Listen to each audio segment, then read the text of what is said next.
kwamba tunaweza kuwazuia, lakini kabla ya hapa ulikuwa umetoka kuzungumzia ndege kuku kwamba wanazaliana kwa wingi sana. Na nilikwambia kwamba je, tuwawekee uzazi wa mpango na wenyewe. Je, kwamba ni swali ambalo linawezekana kweli au ni kuona sasa na ubaya wa hawa wanyama ukiwapiga ni kesi, ukikamatwa kuwaua ni kesi,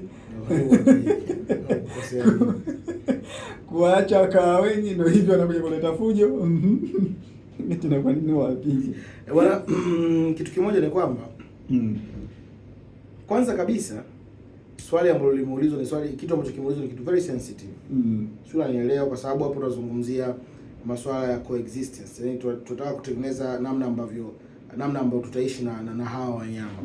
Lakini kikubwa ambacho tunataka tuelewe ni kwamba sisi ndio tunaingilia makazi yao. Sisi tunafanya encroachment. Kwa swala sio tembo azuiwe kuzaa. Swala ni kwamba sisi tunafanya namna gani kuhakikisha kwamba tunakuwa mbali na hayo maeneo na hatuingilii hayo maeneo. Kwa sababu mpaka tembo nakuja wanazao wanaona wamekuwa wengi na kufuata yeye. Hayo maeneo tembo wameishi miaka na miaka before hata hujaweka vitu vyako kukaa hapo. Haimaanishi kwamba wewe kuwa umeendelea kwa sababu ukaweza kutembea kujenga ndio eneo lako. La hasha. Na wanyama wanafuata njia zao. Na tumeimprove so mara moja, so mara mbili, so kwa wanyama hadi kwenye maji. Nature, mazingira, yani nature ilivyo itafuata tu vile vile. Maji yanafuata mkondo wake hata kama alipita miaka 100 nyuma. Ushakuona kuna sehemu moja kwa bonge moja mjengo. Watu kasifia kweli kweli. Baada ya muda ule mjengo utalekezwa. Watu kwa hamna shule ndio inafanyika pale. Nini huwa kinatokea? Miti itaota, palivyokuwa vile vile vitarudi. Itafunikwa mpaka ile jumba litapotea lote. Sio, unanielewa vizuri? Mpaka mkipiga mnasema ile jumba lile. Mpaka tunapaga utani ile majumba tunasemaga ya majini. Story zetu za mtaani zile. Anakufaga pale achalana mbaya unaambiwa. Wakipita tu kusema wana moto na waka tumeona wakai watu pale. Tuko na mali tuna roho nzuri bwana. Ndio story zetu hizo. Lakini tunakataa kuona uhalisia kwamba nature huwa ina claim kila kitu chake ambacho imekitoa. Hata wanyama wanavyopita si wajinga. Kila siku ninasema wewe kutokuelewa kitu au usikinde hicho cha kijinga. Yaani wanyama wana akili pia. Tulizungumza akili za watoto, wanyama pia wana akili vile vile. Kwa sababu tu waongee lugha yako ama kujibu tena wana akili haswa, kama tembo. Ni wanyama wenye akili nyingi kupitiliza. Kwa hiyo swala sio namna gani tutawapa vilonge vya uzazi wa mpango au tufanyie uzazi wa mpango tembo tuwapangie ili kuwapunguza usizaliane. Kwa swala ni sisi hatuingilii kwa kiasi gani wa maeneo tunajizuia kuwafanyia hizo encroachment. Kwa sababu mwisho wa siku tunavyoingilia hivyo ndio tunakutana na hao wanyama wenyewe sasa kwenye maisha yao kila siku. Na inatushinda kwa control. Hiyo moja. Lakini cha pili, natamani sana kama haya maswala yanaulizwa bungeni, muulizaji akiwa anauliza anaelewa kwamba nyuma yake amewakilisha sauti za watu wangapi. Voice concerns za watu wangapi wakati anazungumza ile jambo. Moja. Lakini pia majibu yanayotolewa, je, haya majibu yanaakisi uzito wa kitu ambacho kimeulizwa. It doesn't matter utakichukulia poa kwa mfano kama ya uzazi mpaka wabunge wengine wamecheka, si ndio? Na wao wanasema chongo sindano. Kuna mpaka mbunge anauliza maana eneo alipotoka wananchi waliomtuma. Sisi sasa tunaoisha hayo maeneo tumeona kuna tabu ya huu mwingiliano.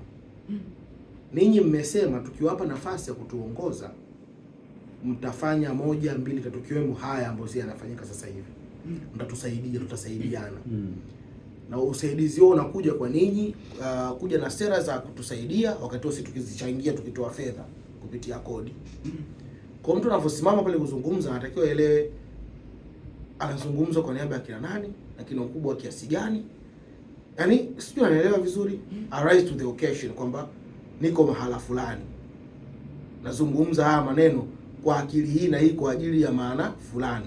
Na majibu pia yanayotolewa. Kwa mfano, hili swali liloulizwa ni kitu ambacho watu wana experience sasa hivi.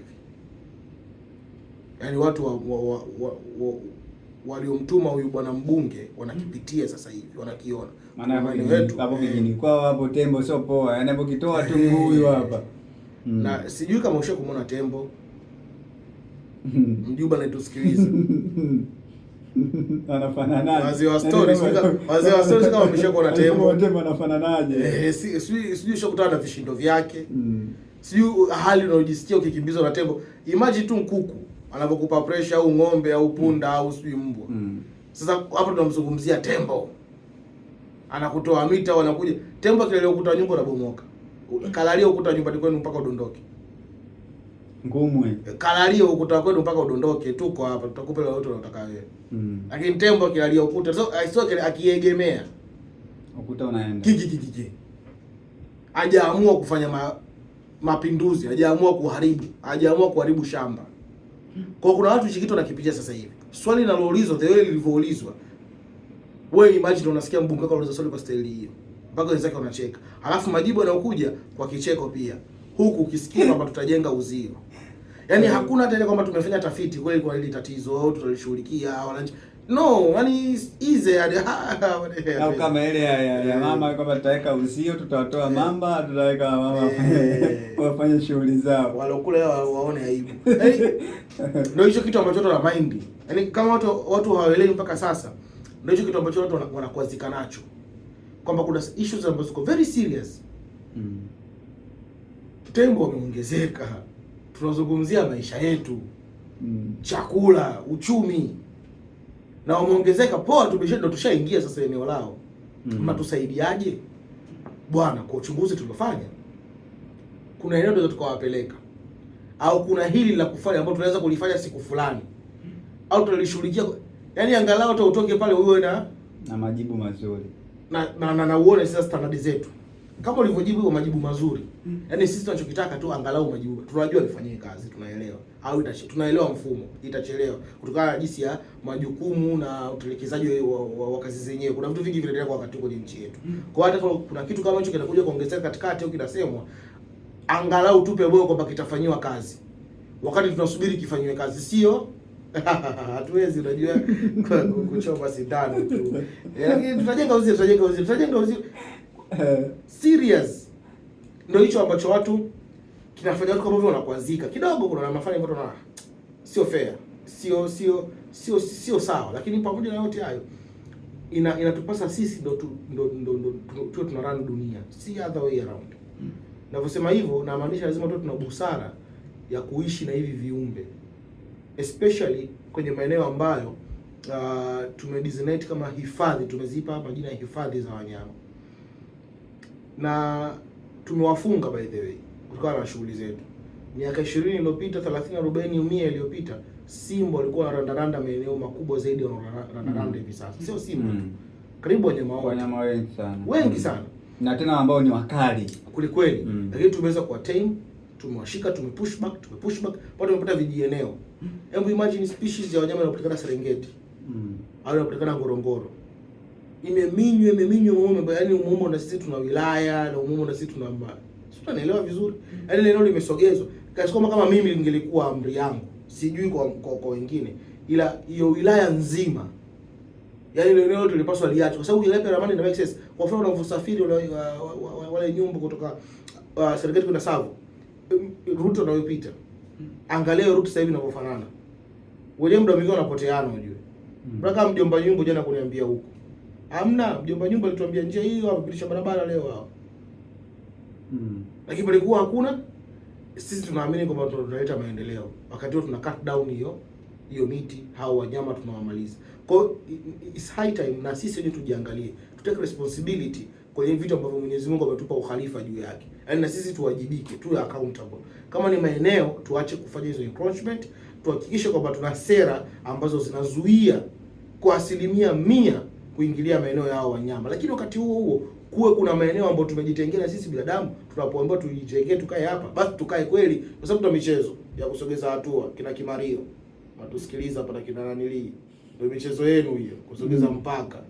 Ndizi hii ndizi ilipata baba yangu. Wale wao wafikiria ngoja zaliwa mangi. Acha. Hiyo tabia kusogeza kwa sababu tumekubaliana kwamba mwisho ni hapa.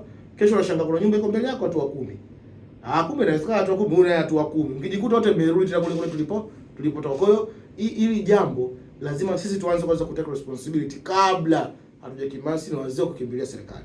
Serikali imejipanga vipi? Hata kumbuka tembo kule wanazaliana sana. Iache kufikiria mwendo kasi, sio madawa, vita vya Iran, mafuta vimepanda bei, kuku wanunuliki, mama yuko na mjukuu wake, ndio mjukuu akapata malaria huko, huwezi jua. Heka nyingi. Kwa hiyo hili limekuja kujitokeza, ina maana kuna vitu tumevikosea sisi wenyewe mpaka imefikia kuwa